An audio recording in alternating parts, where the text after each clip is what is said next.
I am Guru Subramanian Swaminathan. Hello everyone, welcome back to the listening platform. Today we have Mr. Sai Paravastu. Thank you so much, Sai ji, for joining us in this podcast. It's certainly my honor to host you. Sai ji, so most people in the world know you as either as a technology founder, you have your own company, or in the recent years, I would say last 10 years, people know you as the face of in the Council of Australia.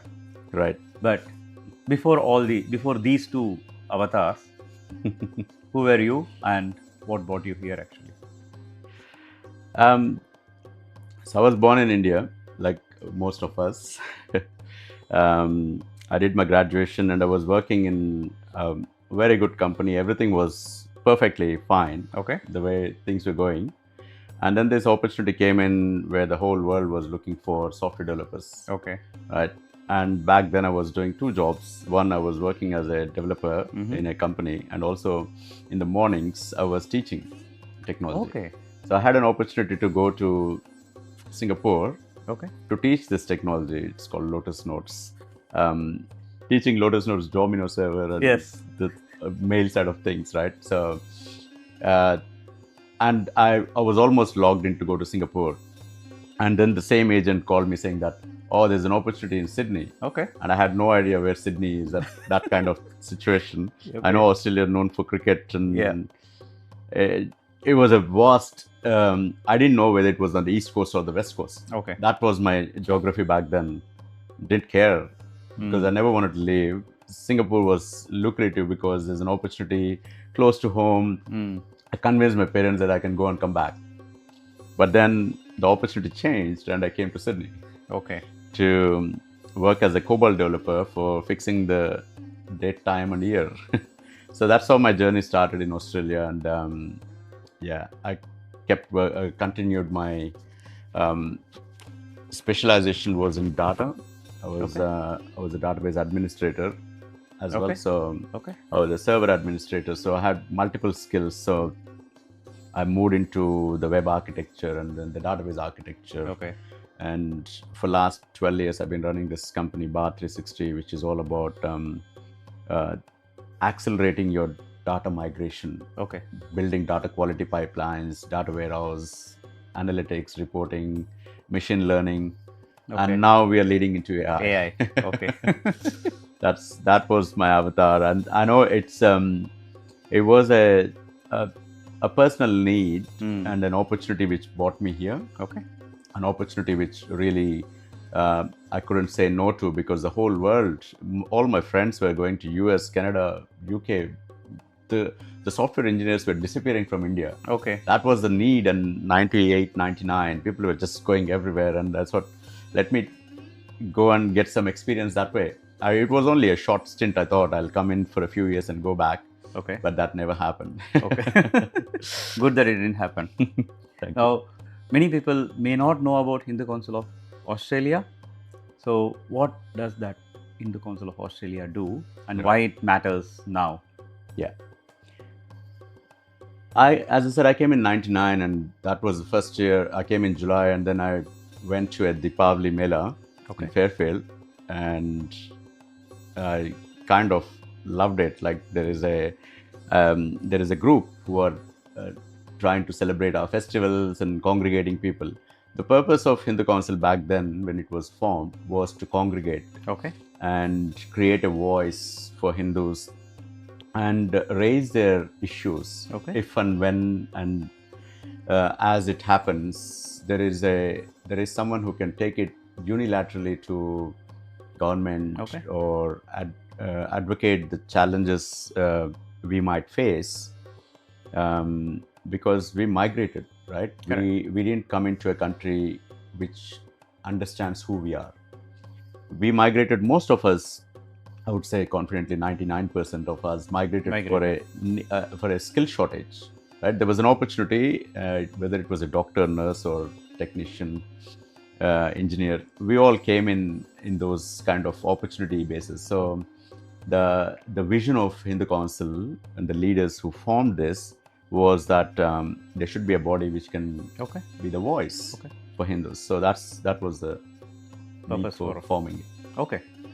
Now, when you are doing the regular work, there have been many moments, or maybe a consolidation of moments actually, which made you to sit up and say that, no, I'm not going to just contribute to the community, I'm going to lead this in the Council of Australia.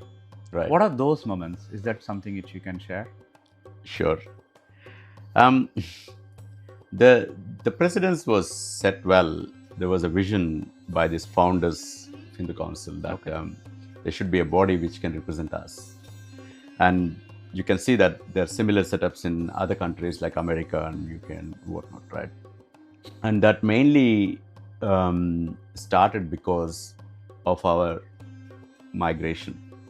And I always call that Hindus have migrated from 30 plus countries and called Australia home. It's not just India, right? Correct. It's not another Indian organization because yes, the Sanatan Dharma has come from the subcontinent, but at the same time, Hindus were migrating to different countries in the last 200 plus years. I've seen an Amman temple in Vietnam, right? Okay. It's 200 years old. And the priest does not speak Tamil anymore. It's all done in Vietnamese, but they're praying to Amman. Okay. Right? So, like that, if you talk about Kenya, you talk about African countries and European countries, Hindus have migrated across. Correct. And then they're slowly kind of regarding or readjusting themselves. And some of them have moved from Kenya and Mauritius, Fiji to Australia. Right? So, we are also one of them. So, the idea of Hindu Council was to create a voice for all Hindus. Okay. If you see, we all practice differently, and if we start explaining ourselves, it will become an encyclopedia of confusion. Right? Everybody will say, "Oh, what did you say again?" Correct. You said that you all light the lamp, but you chant differently. How is it different? Right? So instead of going through those nuances, there should be one voice, and the needs are same whether you take this temple or that temple, or the need is that we need to have a congregation place where we can practice our way of sampradaya. Correct. It all comes down to those nitty-gritties, which at a high level we don't need to showcase. Okay. Okay. So that was one of the things. This is where the objective of the council was to make it easy, simple, and be the voice for it, right?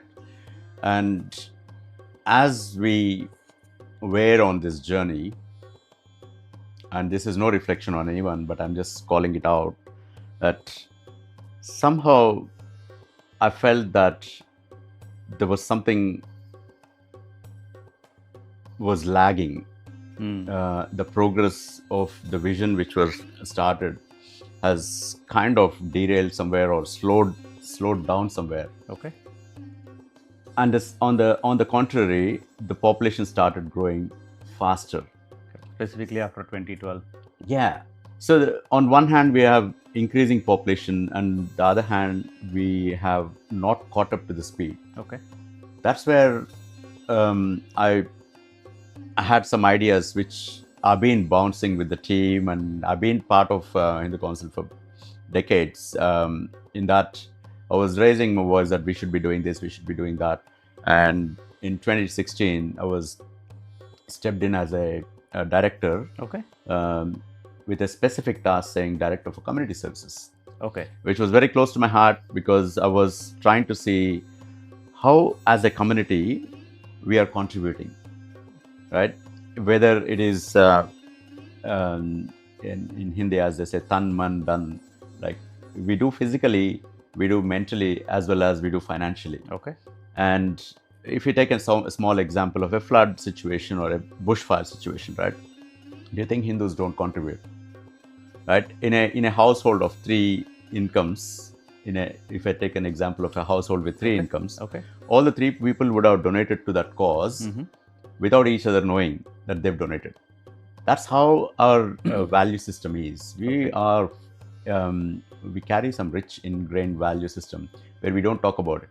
But the thing is, on the offset, it doesn't look like we are a contributing community, right? because the voice and the unification was not there. So one of the things which made me step in was that thinking that how do I make this message very simple and unified?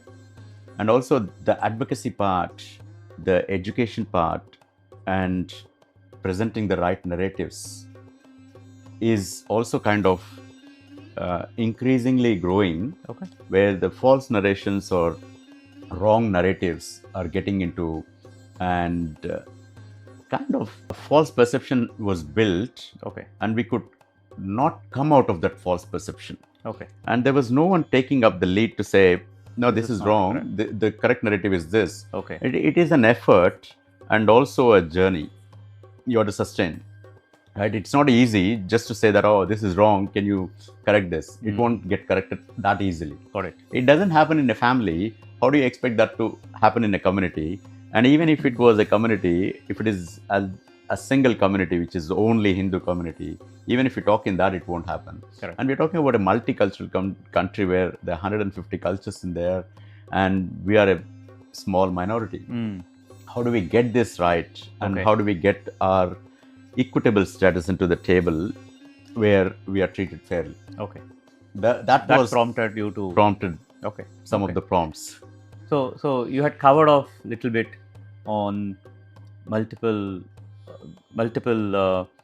traditions, basically, multiple languages, multiple backgrounds, and probably we can add multiple generations, because probably few of us could be the first generation of Hindus migrated from India, but there are like generations and generations of people migrated from across the world as Hindu.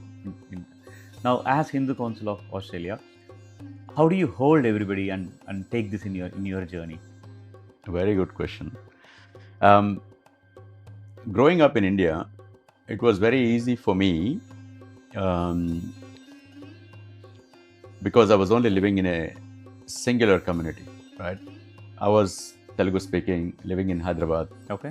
90% of the times it's Telugu everywhere. And you occasionally have Hindi, Urdu as well, because that's how we grew up. So Urdu is like a second nature for us. We all speak.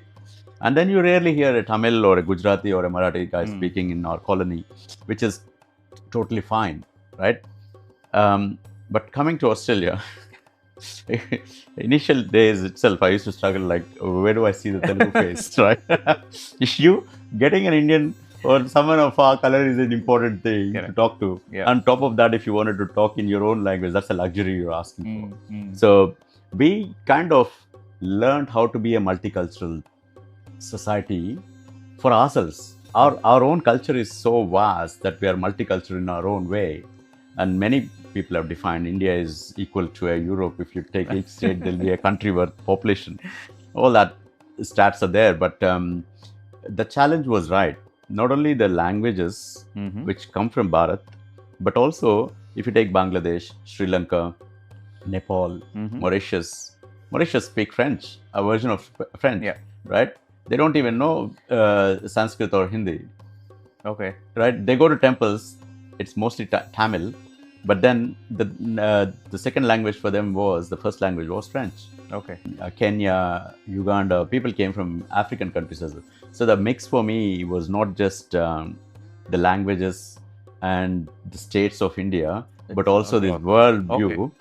I've met some Kenyan Gujaratis who don't speak Gujarati. They only speak English. Because they were born and brought up there. They don't even know. They might speak a bit of Gujarati, but they don't speak Hindi at all. They don't understand Hindi at all. So usually you meet a Gujarati, he is pretty good in Hindi as well. Correct. Right? But this was a unique thing. I went to this temple and I was talking to them in Hindi, and the guy was politely excusing himself, saying that, can you please talk in English? And I was thinking like, okay. So this was a challenge, like not only bringing working with them together, but also the way we wanted to set up ourselves in this system was to tell our own community that if we don't stand together, unite together, it's really hard for us to get anything for us. I mean, if you together say that we are 1 million people and we want an aged care system, it's easy for them to give, rather than you saying that there are 60,000 Telugu people across the country, 40,000 Gujarati, 80,000 Punjabi. Government is not going to create three different age cares for you, right? Okay. You become micro minority. Got it. So instead, if we bring it to that holistic and say that let's get the facilities built Okay. for our existence and our continuity here, and then we will work out the nitty-gritties. Okay. That was internally. Okay. Yeah. That is a manageable way of putting our requests and building our infrastructure. Okay.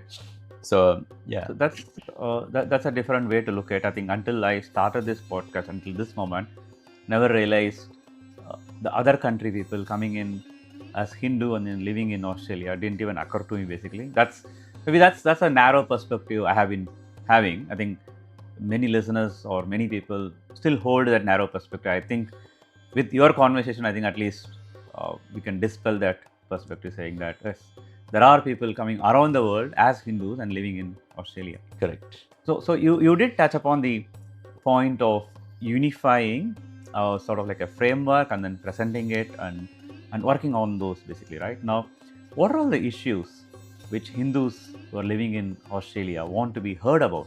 And does it have any mainstream traction? And are you getting support?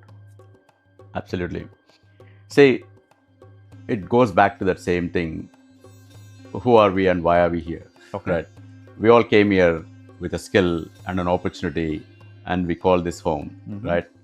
And as it goes, as time passes by, I know some generations, even it happened to me, when my daughter was born here, we went back to India to do the ceremonies, Okay. like the earpiecing Yes. and the first Mundan service and all those things. We went to our Ishtadevatas and all those things, right? Is there a sustainable way? Can that be, if a ritual has to be done within in the 11th month of the birth, is that practically possible for every person who's living overseas to go on the clock 11th month back to home, come back again and continue? It's sometimes that 11th month might come in December, which is perfectly fine. Okay. Summer in Australia, go back to India, but not always, right? So these, in a sustainable way, if I look at it from birth to the end of life, we need our way of life embedded into the Australian system. And these things placeholders has to be put in place for us to perform these samskaras. And depending on the sampradayas, we can work out those nitty-gritties, but to have those placeholders in place so that we can avail that and do our thing. So this is, in a nutshell, is what we've been working on or advocating for the community. Okay. Saying another simple example, back in the day, or for many years, for decades, Hindu Council has been doing is like priest visas. A temple with a particular sampradaya has a need for a priest, and the priest resume comes and goes to immigration rejects it, saying it doesn't have university qualification. Okay. Even if we cross that belt and say that there's no such university and you have to priest. Yeah. This is based on a school of thoughts, and then this is how they're trained under this hierarchy and lineage. Who's going to vet it and put their stamp on?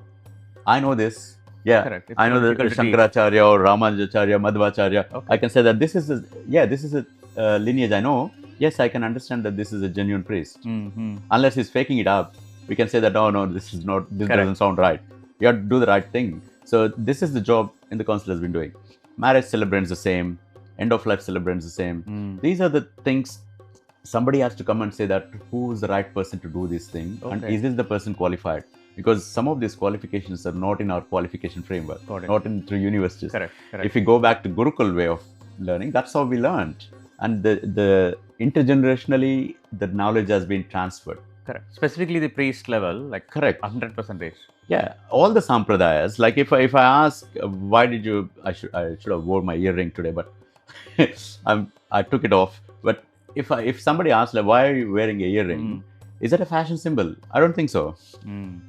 It's a specific reason why we wear this is an acupuncture, right? there's a scientific reason why we pierce, why we do nose piercing, why we do ear piercing. All that things has scientific reasoning. So for it to be talked about and put in place, that system has to be there, right? Got it. Somebody has to advocate for these things, and somebody has to champion these things, and somebody has to take it and say that this is the framework of how we do things, why we do things. There are some examples of girls having nose piercing and the school saying that it's body piercing. Okay. And with girls, we all know that at a certain age, when they hit puberty, the tradition is to put a nose piercing. It also scientifically says that it reduces the pain at certain points, right? Okay. That's the reason they do that. And that is the reason it was as a tradition done at the age of that 13, 14. Now, that's the same age when they're going to high school. And the high school sees that as body piercing. Body piercing. Right? Okay. So this is where we need to explain them, no, it's not. Okay. But the reason behind why or what. Okay. Okay. And when explained in right note, it's accepted. Okay. And if we start to do this at every temple, start to write this to every school, it becomes a mess, right? That's where the unified body can take it and disseminate. And once we put it in, goes to education department, goes to all schools, sorted. Okay. If every now and then one school objects it, then we can deal it one-to-one. Correct. But at a holistic way, we can disseminate the information, being a central, and in consultation with community. Okay, like, got it. And most of us agree with what are the samskaras, right? Correct. So it's all good. Thank you so much. See, the perspective of Hindu Council of Australia, it's normally is basically through the events, and sometimes we don't know what is happening behind the background work, basically, right? So, for example, one is, yes, obviously you're working with communities, but second is you're working with governments across, whether it is New South Wales or Victoria or any other government here, plus federal also, basically, right? But what does it mean to work with the governments on a day-to-day basis? How does it look like? Is there anything you want to share? Very small example or? Sure. See, even these congregations, when we started, it was also a platform for the local governments, state and federal government to understand what is this about, right? In a way for them to come in and sit among us and understand what we are doing. Right? I feel bad for them sometimes because they're sitting and watching something which they don't even understand language-wise. But the beauty of this country and the leadership is that they come forward to understand us. They're putting their foot forward to do this. And this is where our congregations and celebrating festivals like Holi and Deepavali made more sense for them to understand. Okay. And the next level of it is for us to work with interfaith. Okay. To explain the other faiths, like, hey, this is who we are. Correct. And this is what we do. Okay. And how does this work in your faith? Okay, there's a commonality. All faiths work towards peace and happiness. Harmony. That's right. So there's nothing new we are talking about. It's just the way of doing it is different. Okay. And the understanding, the practices, and the depth. The depth is what we have, and ours is not very simplified into one book. Okay. Correct. Right. So there are various ways of doing it, but it all leads to the one path. So which is why we need to bring that up in those forums as well, interfaith forums, and local governments also help us in terms of whether it is related to the permissions the temples are trying to build or other facilities which we are building. Okay. We need to sit with them and explain them the needs and those kind of storylines, why and what, and that is a process. We can't shortcut it. Okay. If a DA process takes 6 months, you have to engage them for 6 months. You just can't say that this is what I want, you do it or not, otherwise I'm going to cry. That's not going to work like that. So that's that engagement process and going through this professional. It's a lot of work for us, but at the same time, somebody has to do it, and it's the right organization. If we come under that one umbrella, we can probably voice it right. Coming to state government, what do we want? We're still not there, I would say, compared to other faiths. Okay. we should be asking them a budget of saying that this is how much we need for our next 5 years. Okay. Right? Whether that is we want a school or a function center or a art gallery or a library, right?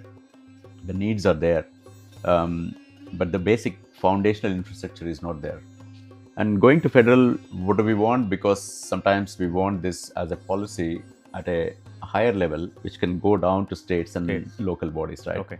So where we need the federal influence, we talk to them. Okay. And raise our issues, concerns as a living citizen and Australian Hindus, right? A Hindu is our identity, but we are Australians. We are all Australians, right? So we have special needs, and that's the beauty of multicultural nations. They look after all the needs. So we just have to put our needs in a very precise way. Again, I would say the same. Like there's no point in duplicating this work and putting 10 applications asking for the same. It will only derail, or it will only make it more bureaucratic or slow down the thing. Got it. If you go with one voice, and if we have our own consultation, which is perfectly working for us, because all the temples and major bodies who are doing the Sanatan work are associated with Hindu Council. Okay. So we run this and we run it through our members, and then we put it to the government. Everyone's happy. Got it. That's really good to know, because normally these are all not available anywhere to know. Actually, thanks for sharing that. It will become a see as well, right? How much do you want to document and how much you want to put out there? Who will read? And then there's always. I don't think website is a source of getting information. Often, what I've seen is people coming to our website are often. This is from feedback of people saying that I want to look up for the festival. Correct. Or a panchang or a calendar or date or what's going around while I'm browsing for something. Oh, this is time for Holi, where all the Holi events happening. Okay. That's the kind of thing people are trying to do. And now gone are the web days. Now people are Googling and they get information from everywhere. LLM directly. So the information, there's a bottleneck of information. We say that we are about 3% migrant population here. Okay. There's 1 million Hindus. Do everyone know Hindu Council and what they do? I don't think so. Okay. I hope they know about this after this podcast. At least some more people actually. Okay. Thank you. In terms of the practicality, right? I think you're very close to providing the food for the Western Sydney areas, right? So, do you want to share more information about Karma Kitchen, please? Yeah, certainly.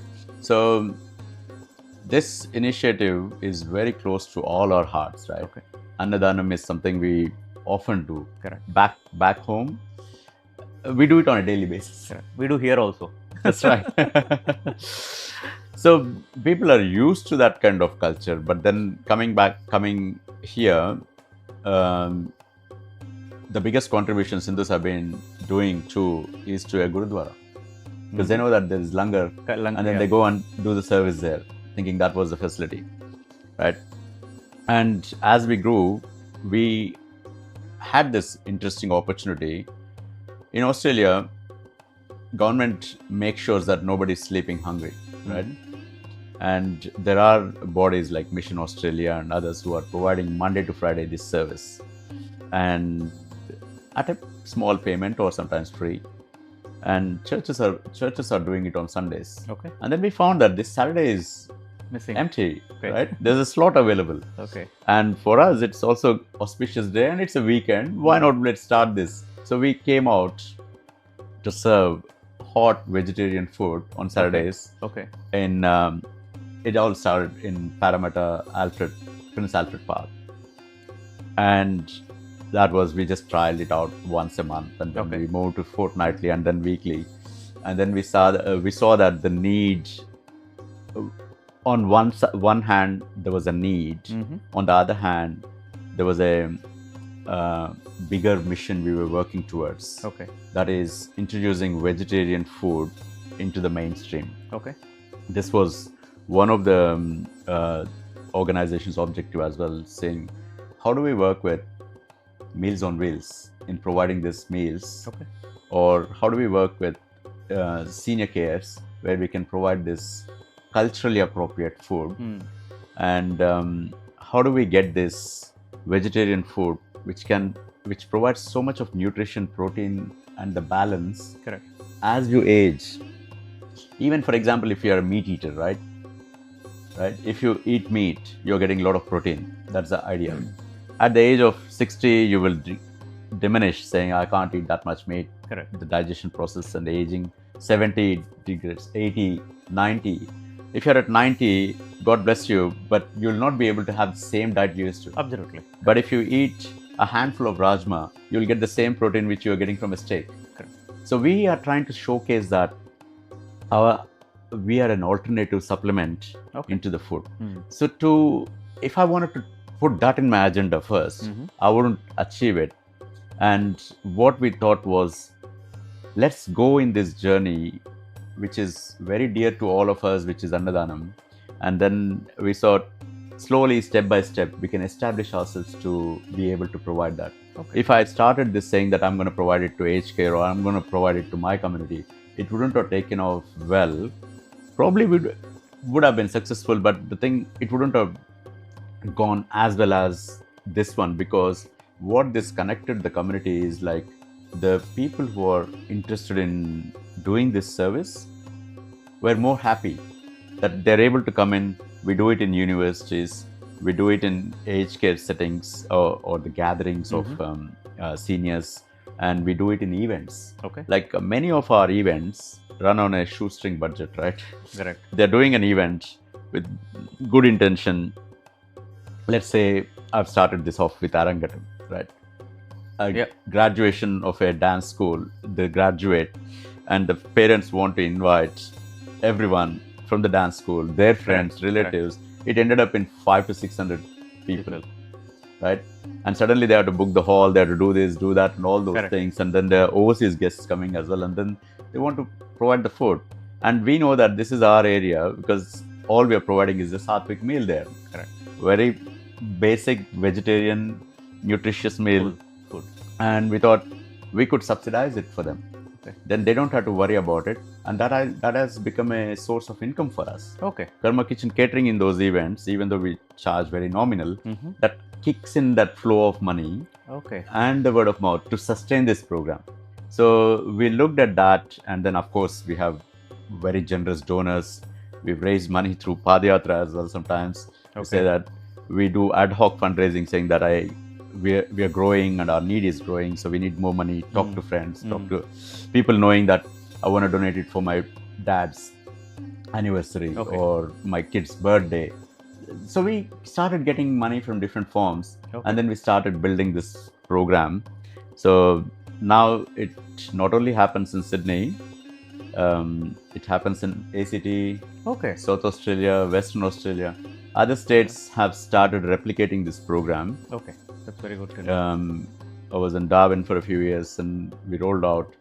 Every time there's a organization, a member organization doing an event, we wanted to go there, not only help them in volunteering, but do this save of Annadanam. Or Prasadam. Right? We go in, and that kind of connects.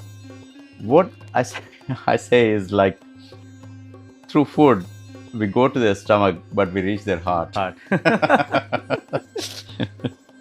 Thank you so much for sharing. I didn't know that it is across all Australia, but thanks for sharing that. I think the last and final point from my side is that, like, if somebody has seen this podcast and coming towards end of this, basically, right? The most important point is they have not heard about Hindu Council. They have not known about Hinduism. They don't know about Karma Kitchen. What is the key takeaway for them you want to have for the listener? Right. Very smartly asked question. It's a big question. Big answer. You summarize in a very small question. I would not be surprised if somebody has not come across Karma Kitchen or Padayatra or Hindu Council or don't know that these kind of things are happening in our community, right? We talked about Karma Kitchen. There's also an initiative of Hindu Council called Hindu Benevolent Fund, which helps in crisis management. There are a lot of people who are going through crisis, whether that is domestic violence, whether that is a natural disaster in the country, or there is a emergency to a family, Okay. which is not just food. That Correct. which is not food is what benevolent fund steps in. Some of the end of life activities as well. Sometimes somebody passed away on an accident, somebody came from overseas and they didn't have enough insurance, or something happened to them. Correct. There are so many ways we come across in the community. So that's another important function which Hindu Council is doing, right? Which many people don't know. If I dwell onto that end of life, if somebody died, God forbid happens, but they're on a trip here and they passed away and their body needs to be repatriated. Okay. People don't know how to do the documentation. They don't know whether the insurance covers or not. And if they don't have money, where do you get the money? Correct. Somebody has to fundraise it. Correct. Somebody has to make all these arrangements, and on one hand the family is grieving. Correct. And half of the family is overseas and they're not in a situation to handle themselves. Correct. And time is an essence. They want to see their loved ones. So all these times, Hindu Council steps in Okay. and do all this work and make sure that they reach and everything is sorted. Okay. Sometimes we have seen reflections of people coming back and giving us money, saying that you helped us that time. I don't even understand What happened that yeah, time? Yeah. I was in that trauma and you guys looked after us, right? But the immediate help is what we are trying to step in and do things. So it's a beautiful work, which is all done by volunteers, selflessly, not expecting anything out of this, but out of kind heart, spending their time.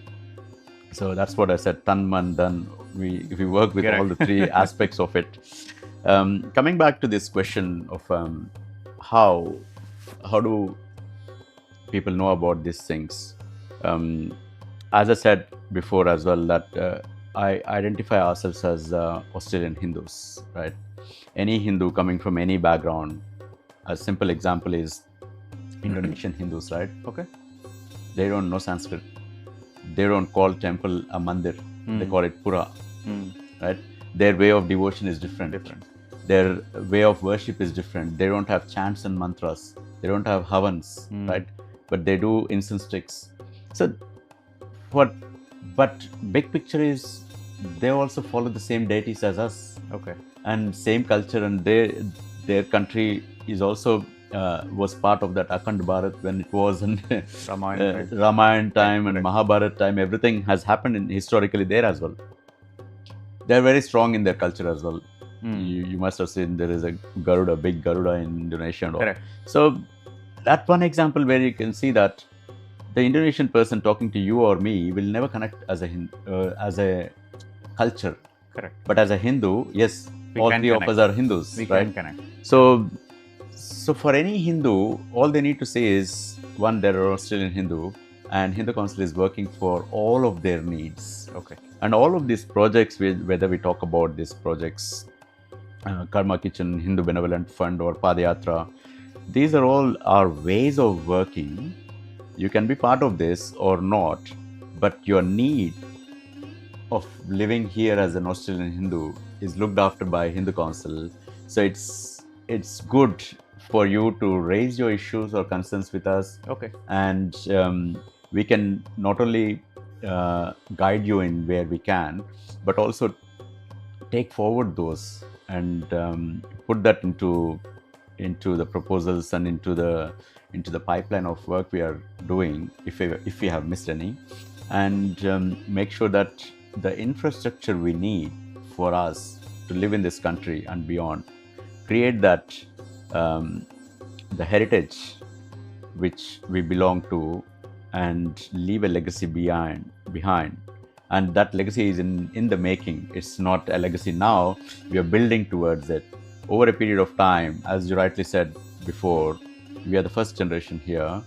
There are some who are living the third generation, fifth generation, and our kids will be, and their kids will be here as well, unless they decide to migrate somewhere else like us, start their journeys again. Correct. But the journey of this is going to create that legacy, and I would say that everyone to be part of it. Okay. You come, join us and be part of it, and we can together create this. And as we all know that the strength is in the unity.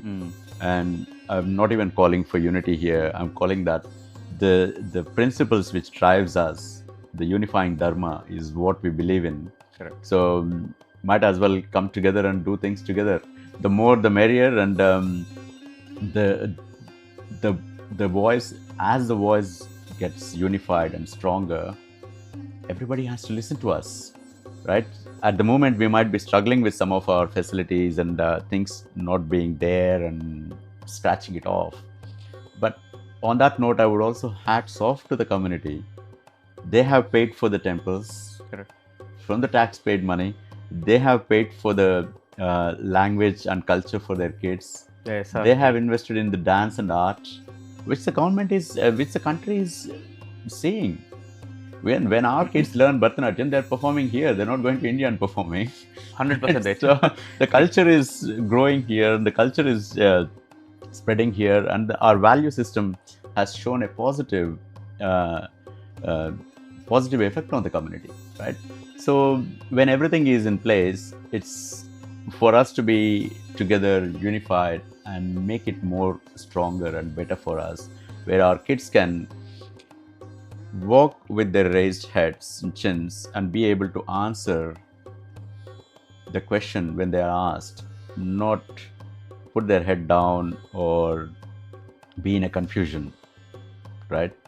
I don't want to throw examples, but I'm saying, like, if somebody asks someone about, like, oh, why is Lord Shiva dressed like that? Okay. The kid should be able to answer and walk away smartly, but not feeling that, I don't know. Correct. Understood. And that kind of situation should not be there, or he should not be walking away from that group saying that they might ask me this question and what do I do about it? First, let me wipe off my tilak and bindi or vibhuti and stay like as if I don't know anything. Yeah. Right? So if they don't understand, they don't accept it. Correct. So it's also part of our responsibility also to educate whatever the small opportunities we get. It is our duty to educate them, right? Because they didn't come here. We got them here into this situation. And the thing is, the generation, the way they work is, if they are not satisfied with the answer, they won't accept it. Correct. In our generation, we are asked to do and we used to do. No questions. And we learned along the way. We had that open absorption skills that the surrounding nature would provide you the rest of the answers. Correct. As you walk through the streets to the temple, you learn a lot. Here, where are they walking? Poor thing. Correct.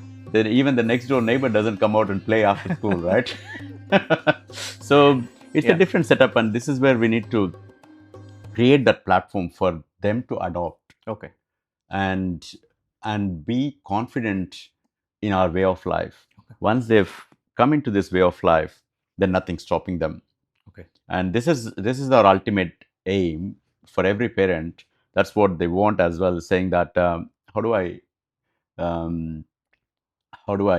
not only empower my child with the knowledge, but also for him to accept it. Okay. I can say so many things, but will they accept have to accept it? Correct.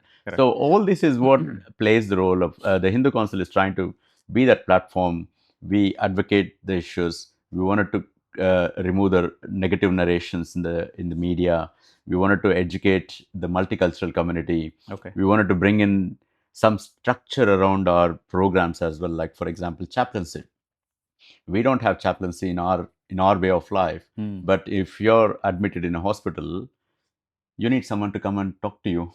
And that system is not there. For that, you need to have a qualification. And we are building that qualification framework. So we can provide chaplains who can go and service this in hospitals. So everything has to be built by us. Okay. Everything has to be done by us. And I wish more of us join and do this to make the work easier and lighter. I wish. Thank you so much for doing this podcast. Thank you for having me and spending this quality time. It's my pleasure. Thank you so much. Thank you. Thank you. Namaste.